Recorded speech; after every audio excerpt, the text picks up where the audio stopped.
This course is designed to support beginning readers with decoding regularly spelled one-syllable words.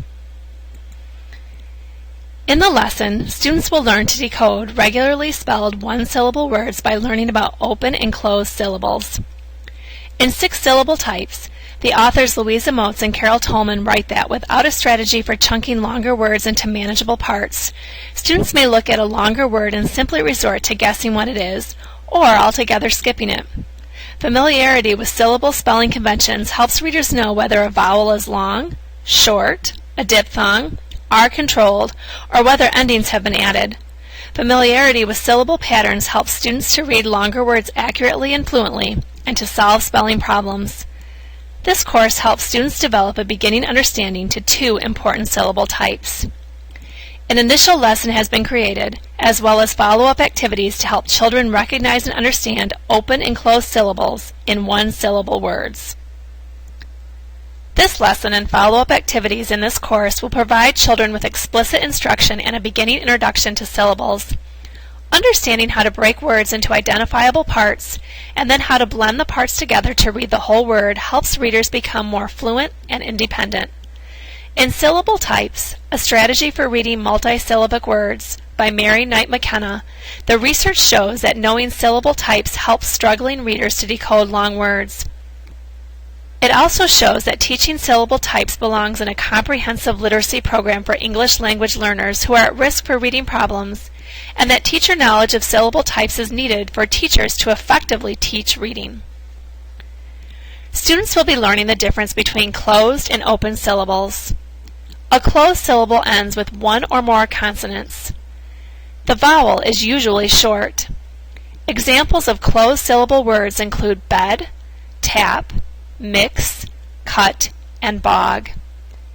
In an open syllable, the syllable ends in a vowel and the vowel sound is long. Examples include be, go, me, I, and no. An analogy of a dog in a cage is used to help students understand and remember the difference between open and closed syllables. In the analogy, the dog is like a vowel. When a syllable is open and ends in a vowel, it is like the door to the cage is open and the dog can get out. When your dog runs off, you call its name. We say the name of vowels too when the syllable is open. When a syllable is closed and ends in a consonant, the door is closed and the dog can't get out. Then the dog barks and says its sound.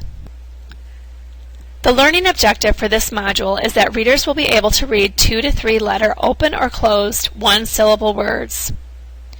The student objective is that students can break apart one-syllable words. The focus standard addressed is Reading Foundations for First Grade, 3B, Decode Regularly Spelled One-Syllable Words. Other standards addressed include Reading Foundation 4, Read with sufficient accuracy and fluency to support comprehension. This support lesson is designed to take 20 minutes. Following this lesson, additional practice and exposure to open and closed one-syllable words for about 5 to 10 minutes over 3 to 5 days will be necessary in order to strengthen understanding. It is important to keep in mind that ultimately the amount of time you will need for the lessons and the number of extension activities you will need to do will depend on the needs of the students you are working with. It is important that all students be able to identify and know the difference between vowels and consonants. Before teaching this lesson, spend time as a class and in small groups sorting letter cards into piles of consonants and vowels until students can quickly identify letters that are consonants and letters that are vowels. Another suggestion is to provide students with a short page of letters and teach them to put a small pencil dot under vowels. Also, students need to know that vowels can say their sound and be short, and say their name and be long. The materials for this lesson include a sorting map for student use. When working in partnerships, students will need to share a copy of the large mat. When doing independent follow-up work, students can use a small copy of the sorting mat. For the partnership sorting activity, each partnership will need one copy of open and closed syllable words that is provided with the lesson, as well as a pair of scissors for quick cutting. You will want to have several examples of both closed and open one-syllable words for modeling. The lesson in this model is based on the gradual release model as described in detail in the book Better Learning Through Structured Teaching by Douglas Fisher and Nancy Frey. In the teacher as model phase, the lesson's purpose and goals are clearly established and the teacher models his or her own thinking through direct explanations, modeling and thinking aloud as the students observe and listen. In the guided instruction phase, students begin to take on more of the learning responsibility through carefully chosen activities, while the teacher observes and scaffolds as needed with questions, prompts, and cues. In the collaborative learning phase, students use language skills to practice and apply their learning while interacting with their peers. In the independent learning phase, students work independently to practice applying skills and information and solidify understanding. The authors write that it is through this process of gradually assuming more and more responsibility for their learning that students become competent, independent learners. Additional brief activities are suggested and included within this course to help students practice and reinforce their understanding of open and closed syllables. The follow-up activities should be spread out over several days. They are designed to be completed in a small strategy or guided reading group. The additional activities are explained after the lesson. One element of focused instruction is establishing the purpose, ensuring that students are informed about what they are learning today and how they will be applying this knowledge today.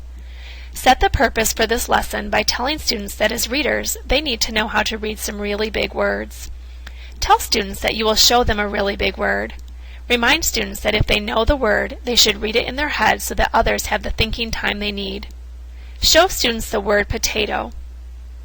Tell students you will show them how to break the word up into chunks or syllables so that you can read it. Model how to dot the vowels and then break the word potato into chunks or syllables. Tell students that these chunks are called syllables and that we will learn about two kinds of syllables. We will start with words that have one syllable, and then soon we will be ready to work up to bigger words that have more than one syllable. Let students know the why. Understanding syllables can help you figure out tricky words.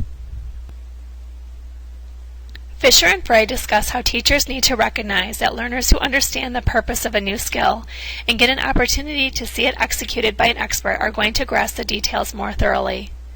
In the focused instruction part of this lesson, this is the teacher's opportunity to model what you want students to notice and do. Have the words he and cap written out for students to see. Talk through how you put a dot under the vowels in the words he and cap. Point to the word he and explain that the vowel E is at the end of the word and there is nothing to stop it from running away. Have students pretend that the vowel is a dog. Tell them that when the vowel, or the dog, is at the end of the word, it can run away. Model drawing a box with an open end that looks to students like a cage with the door left open. Continue with the analogy by asking students what they would do if their dog ran out of an open cage. They would call the dog or the vowel's name. Have students practice. Point to the vowel in the word he and ask what the vowel's name is. Read the word he together. Tell students that when there is just one vowel at the end of a syllable and it can run away, we call it an open syllable. Now have students look at the word cap. Have students notice how the word had another letter or a consonant after the vowel that stops the vowel or the dog from running away. Model how to draw a circle around the whole word and tell students to pretend the circle is a fence or a cage. Then talk about how when a dog is locked up and can't get out, it will bark all day and say its sound. When the dog or vowel says its sound, the sound it makes is a short vowel sound and the syllable is closed. Have children practice with the word cap. Point to the word cap and ask what sound the vowel makes. Read it together. In guided instruction, the teacher begins to follow the lead of the learner who is challenged to apply the skill or strategy presented in a new situation. Knowing when to offer a steadying hand and when to withdraw is truly the art and science of teaching. Using several words written out ahead of time, either on note cards or the whiteboard, with students' help, put a dot under all of the vowels. Then look at each word and determine whether it is an open or closed syllable. Draw the symbol or a closed or open cage door around the word and read the word together. For the collaborative learning phase, students are expected to apply the skills and knowledge they have been taught and to turn to one another for support and enrichment as they interact with one another. Learning moves forward, and students use a number of soft skills, communication, leadership, negotiation, that take on increased importance. Give each partnership a sorting mat, a copy of the word sort page, and a pair of scissors. Model how to cut into strips, and then cut one word off at a time and place on the correct side of the word mat. Have students work with their partner to sort word cards and monitor and guide partnerships as necessary.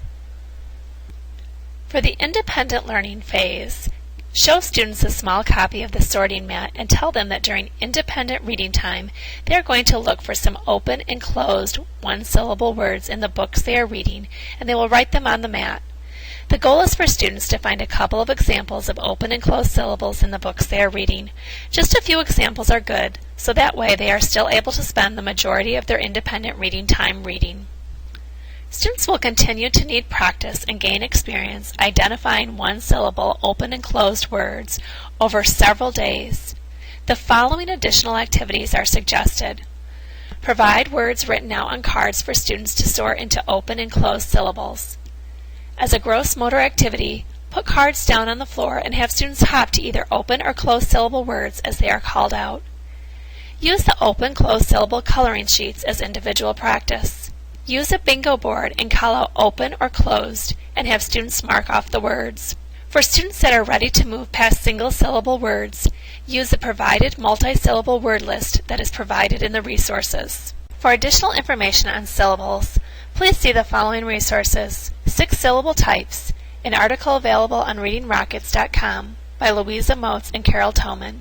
Syllable Types, a strategy for reading multisyllabic words by Mary Knight McKenna. And for additional information on the framework for the gradual release of responsibility model, please see Better Learning Through Structured Teaching by Douglas Fisher and Nancy Frey.